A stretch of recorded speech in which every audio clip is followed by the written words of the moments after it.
नमस्कार, welcome to मीमांसा academy. ये लेक्चर है एमपीपीएससी 2026 के लिए, जिसके अंतर्गत हम मध्य प्रदेश का आर्थिक सर्वेक्षण 2025-26 कर रहे हैं और उसके अंतर्गत हम कर रहे हैं PYQ।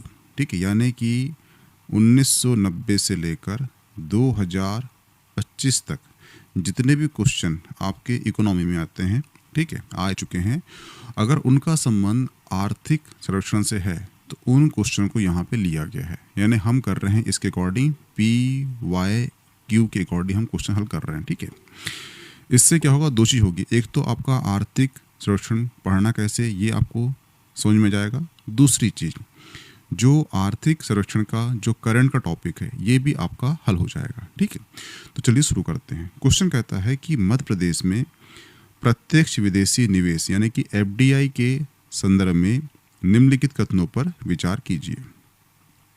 ये क्वेश्चन आ चुका है 2023 में, लेकिन वर्तमान परिप्रेक्ष्य में इसका जो आंसर होगा, ये जो इमेज दिख रही है ये इमेज है आपके आर्थिक सर्वेक्षण की।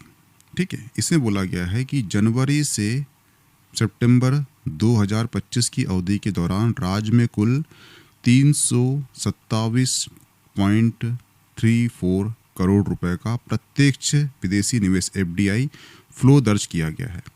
और कहाँ कहाँ किया गया है, ये किया गया है इंदौर में, भोपाल में, उज्जैन में।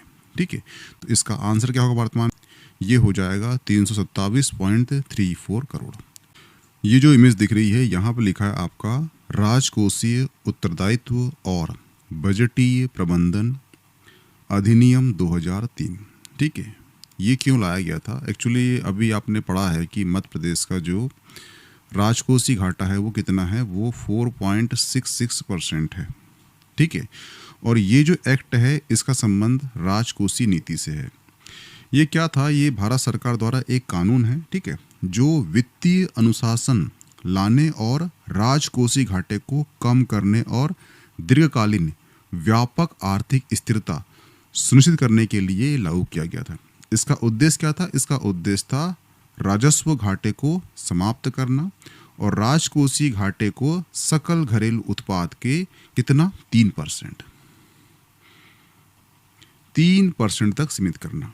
ठीक है, तो क्वेश्चन कभी आएगा आपको कि राजकोषीय उत्तरदायित्व बजटीय प्रबंधन अधिनियम कब का है, तो ये 2003 का है। हुआ क्लियर, ही ध्यान रखना।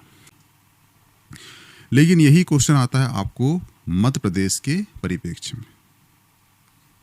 ठीक है, यानी क्वेश्चन आया कि मध्य प्रदेश राजकोषीय उत्तरदायी बजट प्रबंधन कब का है, तो ये कब का है, ये 2005 का है। अगर क्वेश्चन आता है भारत परिप्रेक्ष्य में तो उसका आंसर हो जाएगा 2003।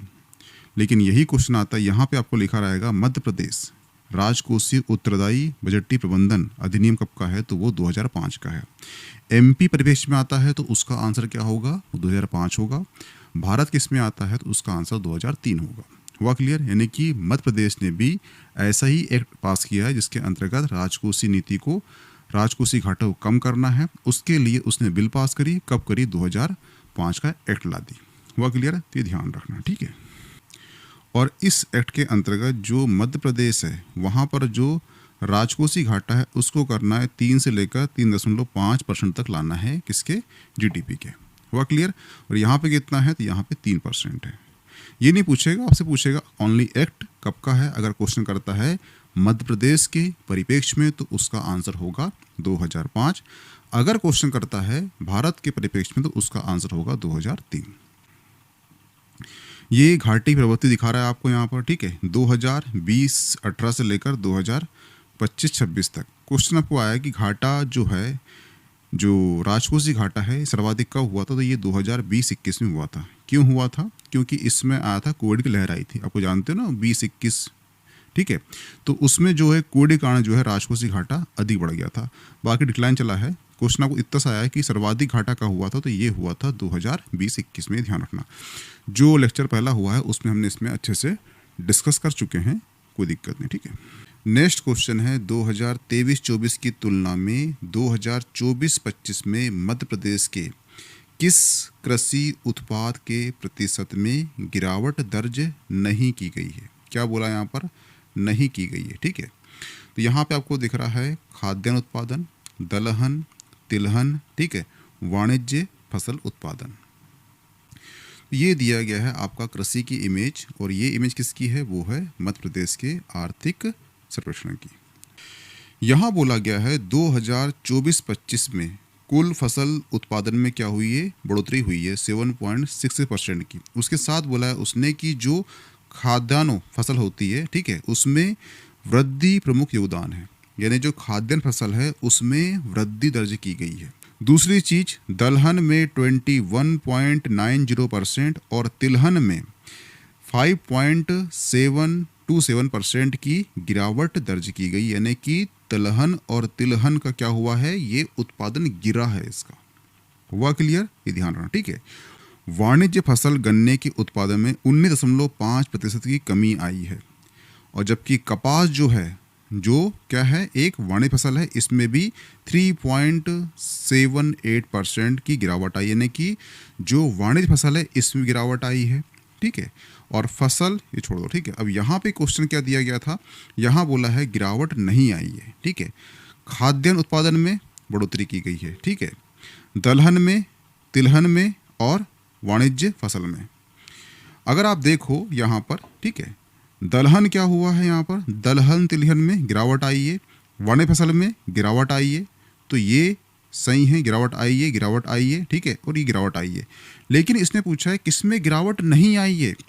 यहाँ देखना, यहाँ दिख रहा है खाद्यान्नों में वृद्धि प्रमुख योगदान है, यानी कि जो खाद्यान्न है इसमें क्या हुई है? इसमें वृद्धि हुई है। तो इसका आंसर क्या होगा? इसका आंसर होगा ऑप्शन ए, ठीक है, क्योंकि यहाँ बोला है उसने कृषि उत्पादन के प्रतिशत में गिरावट दर्ज नहीं की गई है, और यहाँ बोला है खाद्यान्न में वृद्धि प्रमुख योगदान है, यानी खाद्यान्न में क्या हुआ? वृद्धि हुई है, तो इसमें गिरावट नहीं है, इसलिए इसका आंसर क्या हो जाएगा? ऑप्शन ए हो जाएगा। हुआ क्लियर? बाकी दलहन तिलहन वाणिज्य फसल में गिरावट दर्ज की गई है।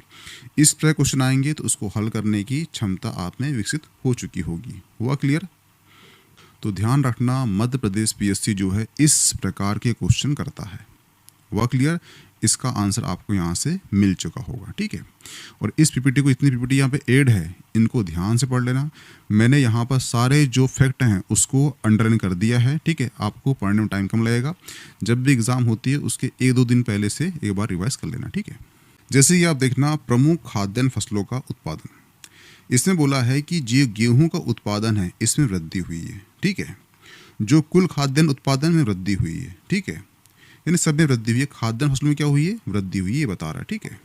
तो ये जो ग्राफ बता रहा है, ये ग्राफ हमने जो पढ़े हैं ना यहाँ पर, कि जो उत्पादन में कहना चाहिए वृद्धि हुई है, जैसे यहाँ पर लिखा गया है जो कुल उत्पादन क्षेत्र में मामूली गिरावट आई है, ठीक है, खाद्यान्नों में वृद्धि हुई है। तो ये जो ग्राफ है ये वही बता रहा है, वृद्धि हुई है, ठीक है, गिरावट हुई है, गिरावट हुई है, वृद्धि हुई है, इस टाइप से बता रहा है। कोई दिक्कत नहीं, जो हमने पढ़ चुके हैं उस पीपीटी इमेज में उसी को ये बता रहा है, ग्राफ है इसमें, ठीक है। जैसे कि यहाँ देखना कुल खाद्यान्न उत्पादन, ठीक है, जैसे यहाँ बताया जा रहा है खाद्यान्न फसलों का उत्पादन, जैसे आप देख पा रहे हो ये जो गेहूं उत्पादन है, ठीक है, इसमें क्या हुई है? इसमें वृद्धि हुई है। हुआ क्लियर? ठीक है। इसके बाद देख लीजिए आप यहाँ पे कुल खाद्यान्न उत्पादन, इसमें क्या हो रही है? इसमें वृद्धि हुई है, ठीक है। मक्का उत्पादन में, ठीक है, क्या हुआ है? इसमें वृद्धि दर्ज की गई है। हुआ क्लियर? और इसके साथ ही हाँ, तो आप देख पा रहे हो यहाँ पे कि गेहूं उत्पादन, कुल खाद्यान्न उत्पादन और मक्का उत्पादन में क्या हुई है? वृद्धि हुई है, ठीक है। तो क्वेश्चन ये आएगा कि उसमें गिरावट की गई, किसमें वृद्धि की गई है। हुआ क्लियर? हमने जो क्वेश्चन पहले कर चुके हैं उसके अकॉर्डिंग आपको ध्यान रखना, ठीक है। ये ग्राफ वही बता रहा है जो हमने इसमें पढ़ चुके हैं, वही चीज, ठीक है। जैसे आप देखना कि तिलहन, ठीक है, जो ये आपको दिख रहा है, ये दलहन उत्पादन में क्या हुआ है? 21.90% क्या हुई? कमी हुई है। हुआ क्लियर? ध्यान रखना कि आपको क्वेश्चन आएगा दलहन में वृद्धि हुई है, गिरावट हुई है, तो यहाँ क्वेश्चन आया क्या है? ये कमी हुई है। हुआ क्लियर? तो गिरावट जहाँ पे अति हुई है उसको याद रखना है, किसमें गिरावट हुई है, किसमें वृद्धि हुई है। क्वेश्चन सिंपल सा आएगा, किसमें वृद्धि हुई, किसमें गिरावट हुई है, ठीक है। तो आप वहाँ से हल कर लोगे। जो पहला क्वेश्चन बताया था मैंने, उसी क्वेश्चन के अकॉर्डिंग जो क्वेश्चन है वो आएगा, ठीक है। जैसे कि ये दलहन उत्पादन में क्या हुआ है? कमी आई है, ठीक है, ये हम पढ़ चुके हैं इसके पहले। सरसों, ठीक है, सबसे अधिक गिरावट किस में आई है? ये ध्यान रखना, सबसे अधिक जो गिरावट है किस में आई है? सरसों में आई है। क्वेश्चन आपको आएगा कि सबसे अधिक गिरावट किस में हुई है? तो वो सरसों में हुई है। दलहन में गिरावट आई है, वाणिज्य फसल में गिरावट आई है, ठीक है, तिलहन में गिरावट आई है, लेकिन सबसे अधिक जो गिरावट आई है वो किस में आई है? राई और सरसों में आई है। हुआ क्लियर? ये ध्यान रखना, ठीक है। जैसे कि हमारा जो राज्य है उसका एक और नाम है वो है सोया स्टेट का उत्पादन वर्ष 2023-24 से इतने हजार टन से घटकर 2024-25 में 6,624 टन रह गया, यानी कि इसका उत्पादन 6,800 से 6,600 हो चुका है। यानी क्या हुआ, जो सोयाबीन का उत्पादन है इसमें क्या हुआ, 3.10 जो प्रतिशत है इसमें क्या हुआ, मामूली गिरावट दर्ज की गई है, ठीक है। यानी ध्यान रखना, आपको इतना ध्यान रखना है कि जो सोयाबीन स्टेट का नाम है एमपी का, जो सोयाबीन उत्पादन है उसमें मामूली गिरावट दर्ज की गई है। अब ये क्वेश्चन उठ सकता है कितनी गिरावट दर्ज की गई है, क्योंकि आपका जो राज्य है उसका नाम ही क्या है, एक वो है सोया स्टेट। तो क्वेश्चन पूछे है कितनी गिरावट हुई है, तो आपको याला फैक्ट याद रखना है, वो गिरावट कितनी है, वो 3.10% गिरावट दर्ज की गई है। हुआ क्लियर? ध्यान रखना, ये क्वेश्चन काफ़ी आईएमपी क्वेश्चन। इसमें बोला गया है कि भारतीय खान ब्यूरो द्वारा प्रकाशित वित्त वर्ष 2024-25 के राज्यवार उत्पादन में राष्ट्रीय आंकड़ों में मध्य प्रदेश के संदर्भ में कौन सा कथन सुमिलित नहीं है। ये जो इमेज दिख रही है ये इमेज है मध्य प्रदेश के आर्थिक सर्वेक्षण 2025-26 की, ठीक है, जिसमें बोला गया है प्रदेश की आर्थिक प्रगति, औद्योगिक विकास में खनिजों के उत्पादन, खनिज आधारित उद्योग का महत्वपूर्ण स्थान है। देश में खनिज संसाधनों की दृष्टि से मध्य प्रदेश कितना, 4th स्थान है। क्वेश्चन आपको आया है कि देश में खनिज संसाधन की दृष्टि से एमपी का कौन सा स्थान है, तो वो 4th यानी कि 4th स्थान है। इस फैक्ट को ध्यान रखना, ठीक है। दूसरा है भारतीय संघ में हीरा उत्पादन में प्रबंधन में मध्य प्रदेश राज्य का स्थिति एकाधिकार है, यानी कि हीरा उत्पादन में इसका प्रथम स्थान है। हुआ क्लियर? भारतीय खान ब्यूरो द्वारा प्रकाशित वित्त वर्ष 2024-25 के खनिजवार राज्यवार उत्पादन में राष्ट्रीय आंकड़ों के अनुसार मध्य प्रदेश किसमें, ताम्र अयस्क के उत्पादन में देश में प्रथम स्थान है। यानी कि देश में तांबे के उत्पादन में मध्य प्रदेश क्या है, प्रथम स्थान है। तो ये क्वेश्चन आपके लिए जाता है मोस्ट आईएमपी, मध्य प्रदेश ताम्र अयस्क के उत्पादन में देश में क्या है, प्रथम स्थान है। दूसरी चीज, रॉक फॉस्फेट, मैग्नीशियम अयस्क और चूना पत्थर के उत्पादन में द्वितीय स्थान है। रॉक फॉस्फेट, मैग्नीशियम और चूना पत्थर के उत्पादन में क्या है, ये द्वितीय स्थान है। हुआ क्लियर? कोयला उत्पादन में क्या है, 4th है। तो ध्यान रखना, कोयला उत्पादन पूछे या देश में खनिज संसाधनों की दृष्टि से एमपी का स्थान पूछे, दोनों क्या है, दोनों 4th स्थान है। ताम्र अयस्क में प्रथम स्थान है, मैग्नीज रॉक फॉस्फेट चूना उत्पादन में द्वितीय स्थान है, ठीक है, और लोह अयस्क और बॉक्साइट में ये 6वां स्थान है। हुआ क्लियर? अब हम पढ़ लेते हैं इसका क्या कथन। ताम्र अयस्क में क्या है, प्रथम स्थान है, बिल्कुल सही है, ठीक है। मैग्नीज और चूना पत्थर में द्वितीय स्थान है, ठीक है। रॉक फॉस्फेट में तृतीय स्थान है और कोल में 4th स्थान है। ध्यान रखना, जो कोयला है इसमें 4th है, यानी कि याला ऑप्शन सही है, ठीक है। ताम्र में प्रथम है, यानी कि याला ऑप्शन सही है, ठीक है। मैग्नीज अयस्क चूना में द्वितीय, यहाँ बोला है मैग्नीज चूना पत्थर और रॉक फॉस्फेट में क्या है, द्वितीय, यानी ये बिल्कुल सही है। रॉक फॉस्फेट बताया, रॉक फॉस्फेट जो है ये द्वितीय स्थान है, परंतु यहाँ बोला उसने तृतीय, तो ये ऑप्शन गलत हो जाता है। इसका आंसर क्या होगा, इसका आंसर हो जाएगा ऑप्शन सी हो जाएगा। हुआ क्लियर? ये ध्यान रखना, ठीक है, यहाँ बोला उसने कौन सा सम्मिलित नहीं है। हुआ क्लियर? तो इतने ये जो पीपीटी है, ये पीपीटी आपके लिए काफ़ी आईएमपी हो जाती है, ठीक है। इससे क्वेश्चन एक आने की संभावना है, इसलिए इस पीपीटी को ध्यान से पढ़ लेना, ठीक है। उतना तनाव मत लेना, जब एग्ज़ाम पास में होगी आपकी, ठीक है, तो 10 दिन पहले मैं डाल दूंगा लिस्ट, ठीक है, कि भारत में मध्य प्रदेश का स्थान किन किन क्षेत्रों में प्रथम, द्वितीय, 4th और तृतीय है, ठीक है। ये लिस्ट डाल दूंगा मैं आपको, ठीक है, तो पढ़ लेना, ठीक है। और हो सके तो आप जो टेलीग्राम ग्रुप है वो ज्वाइन कर लेना, ताकि जो कई चीज़ क्या होती है, छोटी चीज़ होती है, ठीक है, फैक्ट होते हैं, वहाँ पर मैं पोस्ट कर दूंगा, तो उसे पढ़ते रहना आप, ताकि आपका जो एग्ज़ाम तक कई सारे फैक्ट होते हैं जो मुझे लगता है कि क्वेश्चन आने की संभावना है, तो आप पोस्ट कर दूंगा, तो उसे आप देख लेने वाला, ठीक है। तो ध्यान रखना, ये जो इमेज दिख रही है यहाँ पर दिया है खनिज, यहाँ पे दिया गया है विगत वर्षों की तुलना में % में वृद्धि या कमी। हुआ क्लियर? ठीक है, तो यहाँ पे देखना कमी को ध्यान रखो। पहले कमी किस में हुई है, वो 2 खनिज में हुई है। कौन सा? बॉक्साइट में क्या हुई है, कमी हुई है, और मैग्नीशियम अयस्क में कमी हुई है। जब कमी हुई है 2 में बाकी सब में वृद्धि हुई है।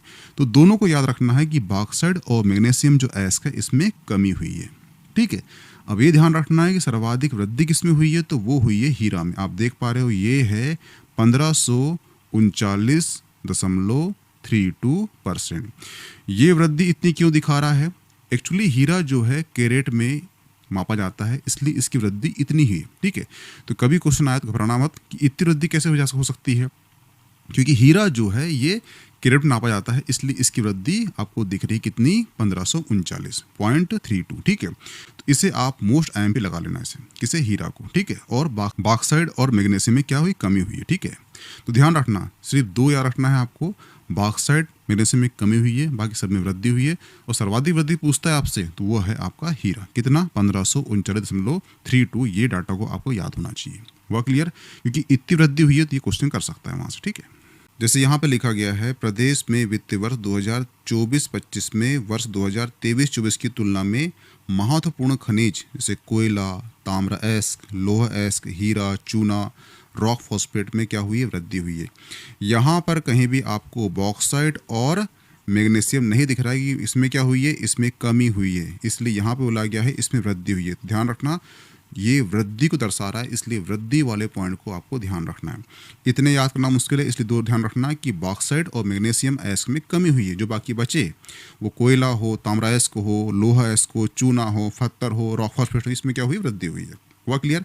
प्रतिशत के रूप में क्रमशः, तो ध्यान रखना जो 1539.32 1539.32 जो % है, ये हीरा का वृद्धि का दर्शा रहा है, इसे आप ध्यान रखना। हुआ क्लियर। नेक्स्ट क्वेश्चन है, निम्नलिखित में से कौन सी योजना अनुसूचित जनजाति यानी कि ST कल्याण के लिए संचालित नहीं है? क्या बोला यहाँ पर, नहीं है। ठीक है, तो आप देख पा रहे हो शंकरसा कौन थे, ये ST थे। ठीक है, आहार अनुदान योजना ST के लिए, संत रविदास सुरक्षा योजना, ठीक है, ये कौन है, तो ये एक्चुअली चमार थे। ठीक है, चमार यानी कि क्या है, ये SC वर्ग से बिलोंग करते हैं, इसलिए इनकी जो योजना होगी वो SCयों के लिए होगी। वह क्लियर, ST के लिए नहीं होगी, इसलिए इसका जो आंसर होगा वो हो जाएगा ऑप्शन C। ठीक है, जैसे ये इमेज दी गई है आपकी, धरती आबा जनजाति ग्राम उत्कर्ष अभियान, ये जो योजना है 2 अक्टूबर 2024 की है। एक्चुअली ये जो योजना है ये 15 अक्टूबर को लॉन्च करने वाले थे, 15 नवंबर को। ठीक है, पर क्या हुआ था कि वहाँ चुनाव था। ठीक है, इसलिए इसे पहले ही लॉन्च कर दिया गया चुनाव का लाभ उठाने के लिए झारखंड में। ठीक है, तो 15 नवंबर किसकी डेट ऑफ बर्थ है, वो है बिरसा मुंडे के। ठीक है, ध्यान रखो, इसीलिए। ठीक है, तो ये डेट है आपको याद होना चाहिए कि धरती आबा जनजाति ग्राम उत्कर्ष अभियान कब की योजना है, तो वो 2 अक्टूबर 2024 की। ये क्यों याद रखना कि आपकी जो यूनिट 10 है वहाँ पे काम आएगा। ठीक है, आपको हितग्राही मूलक योजना, इस योजना में 3 प्रकार के पुरस्कार की योजना है। ठीक है, एक है शंकर शाह एवं रानी दुर्गावती पुरस्कार योजना। ठीक है, दूसरा है मेधावी विद्यार्थियों को पुरस्कार योजना, ये किसके लिए है, ये सभी क्या है, जनजाति वर्ग के लिए। ठीक है, दूसरा है संदीपनी विद्यालय योजना, इसके अंदर क्या है कि विकसित करने का उद्देश्य ये शिक्षा की गुणवत्ता में सुधार हेतु नवीन शिक्षा नीति, दृष्टिगत संसाधन संपन्न संदीपना विद्यालयों की स्थापना की गई है। अभी जस्ट क्वेश्चन एक एग्जाम हुआ है, कौन सा आपका, MP सेट का, MP सेट का। ठीक है, यहाँ क्वेश्चन कर लिया था उसने कि 2020 की जो नई शिक्षा नीति है ये कब लॉन्च हुई है, तो इसका आंसर आप कमेंट करना कि ये लॉन्च कब हुई है, किस तारीख को हुई है, किस सन में हुई है। वह क्लियर। ठीक है, क्योंकि यहाँ क्वेश्चन कर चुका है वो। ठीक है, यहाँ क्वेश्चन कर चुका है, तो सिंपल सी बात है आपकी वो मध्य प्रदेश PSC में कर देगा। ठीक है, नेक्स्ट है आहार अनुदान योजना। ये योजना क्यों लगी थी, इसमें क्या था, कुपोषण से मुक्ति दिलाना था, किससे, जनजाति वर्ग को। ठीक है, दूसरी चीज, इसमें 15 जिले शामिल किए गए, जिसमें कि श्योपुर, मुरैना, ग्वालियर, शिवपुरा, गुना, अशोकनगर, भिंड, दतिया, शहडोल, उमरिया। तो आपको ध्यान रखना है 15 जिले इसमें शामिल किए गए। क्वेश्चन आपको यह आया कि आहार अनुदान योजना के अंतर्गत कितने जिले शामिल किए गए हैं, तो वो कितने हैं, 15 जिले। हुआ क्लियर, ध्यान रखना। ठीक है, और यही योजना के अंतर्गत विशेष पिछड़ी जनजाति जैसे कि बैगा, भारिया, सहारिया। क्वेश्चन ये भी आता है कि विशेष पिछड़ी जनजाति कौन कौन सी है, तो वो 3 है। कौन सी है, बैगा, भारिया, सहारिया। परिवार की जो महिला मुखिया एक बैंक खाते में प्रति माह 1000 रुपये जमा की जाती थी, लेकिन वर्तमान में 2023 से इसे बढ़ाकर कितना कर दिया है, 1500 रुपये कर दिया गया है। तो आपको ये वाली जो रकम है वो याद रखना है कि आहार अनुदान योजना के अंतर्गत जो बैगा, भारिया, सहारिया कि जो महिला मुखिया होती परिवार की, उसके अकाउंट में अब 1000 की जगह 1500 रुपये डाले जाते हैं, ताकि वो अच्छा खाना खाए और कुपोषण मुक्त वो हो सके। वह क्लियर, ये ध्यान रखना।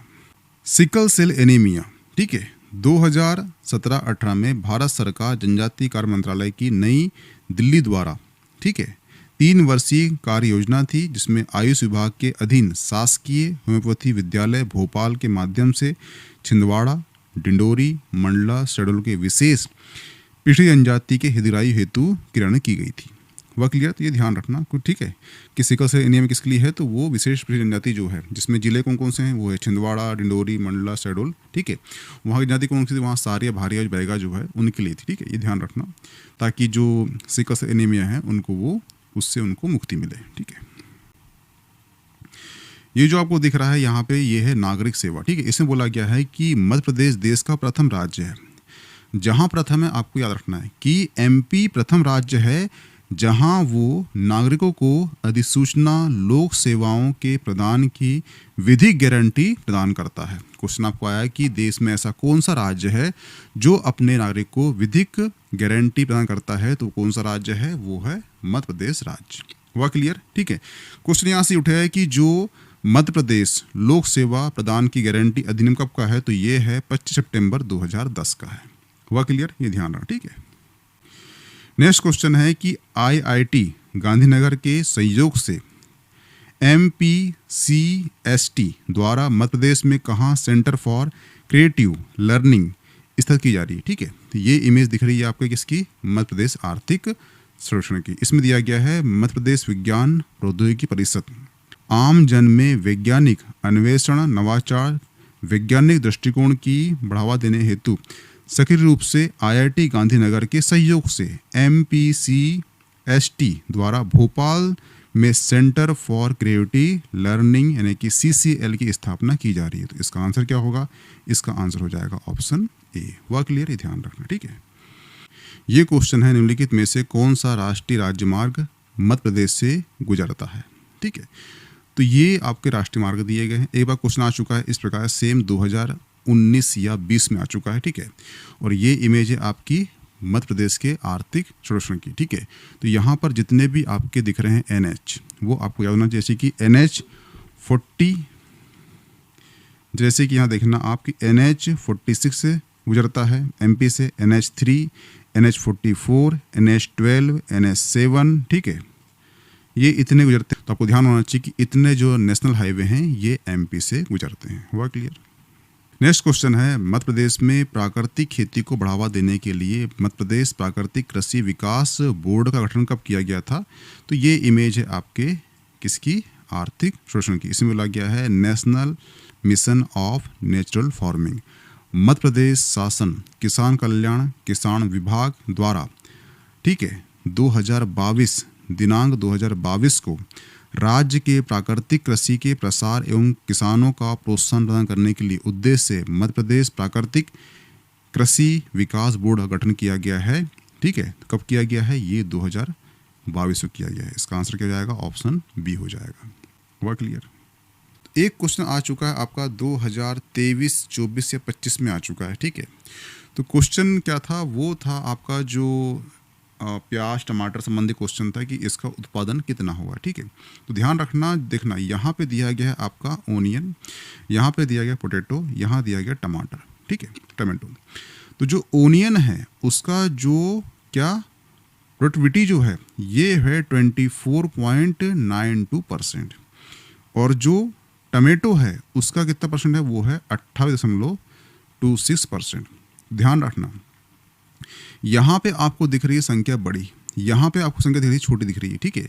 यानी जो प्याज है उसका जो उत्पादन है ये सर्वाधिक है और जो टमाटर है उसका उत्पादन प्याज से कम है, लेकिन जो प्याज है उसका जो उत्पादकता है वो सर्वाधिक है, टमाटर की उत्पादकता कम है।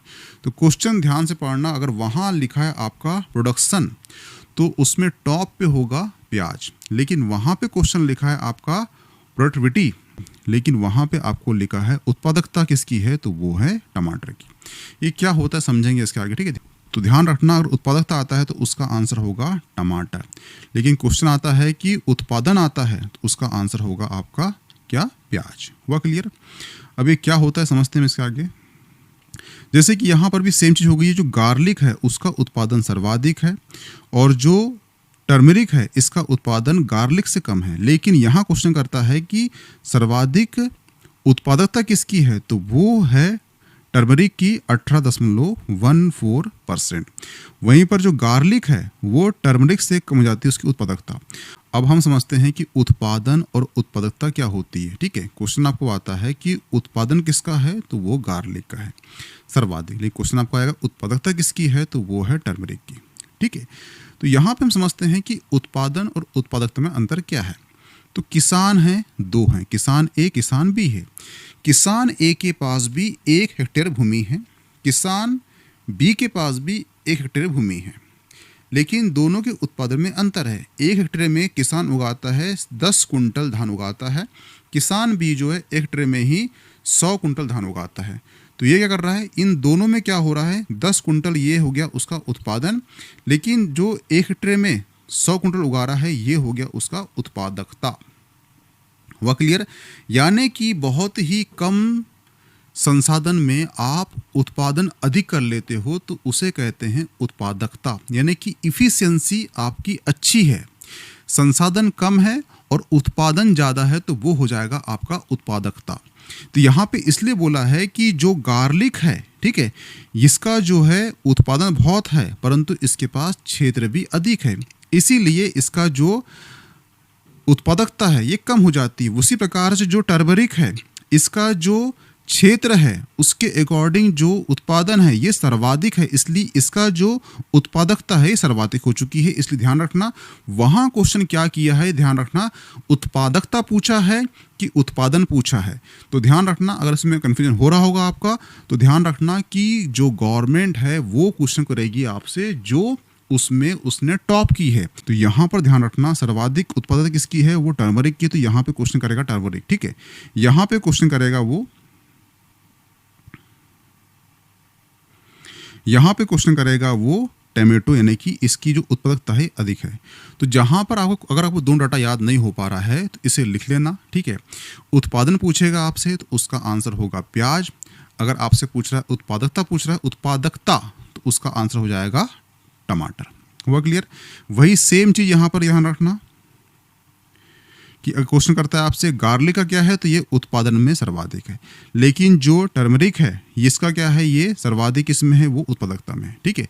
जहाँ पे इफिशियंस के साथ सर्वाधिक उत्पादन होता है बहुत ही कम जगहों पर, बहुत ही कम भूमि पर, उसे कहते हैं उत्पादकता, कि वो बहुत ही कम चीज़ों में, बहुत कम संसाधन में अच्छा उत्पादन कर पा रहा है।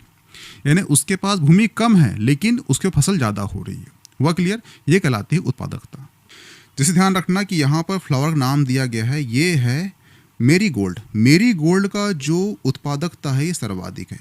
तो क्वेश्चन आपको आया कि जो इतने इतने फूल दे देगा, आपको दे देगा मेरी गोल्ड, रोज, ठीक है, ये अपना और फूल दे देगा आपको, ये बोलेगा कि इसमें सबसे ज़्यादा जो उत्पादकता किसकी है तो वो है मेरी गोल्ड की। ध्यान रखना। हुआ क्लियर? यहाँ क्वेश्चन दिया गया है वॉस ऑन व्हील्स पहल की शुरुआत एक पायलट प्रोजेक्ट के रूप में मध्य प्रदेश के किस जिले से की गई है। ये जिले दिए गए हैं, ठीक है। और ये जो इमेज दी गई है, ये इमेज दी गई है आपका क्या, मध्य प्रदेश आर्थिक सर्वेक्षण 2025-26। यहाँ दिखा गया है स्वच्छता साथी वाश एंड व्हील्स, ठीक है, माध्यम से ग्रामीण स्वच्छता का कायाकल्प करना है। तो यहाँ दिखा गया है मध्य प्रदेश के हृदय स्थल एक मौन क्रांति ग्रामीण स्वास्थ्य का चेहरा बदल रही है। छिंदवाड़ा जिले में एक स्थानीय पायलट प्रोजेक्ट के रूप में शुरू किया गया यह पहल अब राज्यव्यापी आंदोलन बन चुका है, जिसे स्वास्थ्यता साथी यानी कि वॉश एंड व्हील्स WOW के नाम से जाना जाता है। मुख्यमंत्री मोहन यादव द्वारा 1 नवंबर 2025 को, ठीक है, आधिकारिक तौर पर लॉन्च की गई है तकनीक।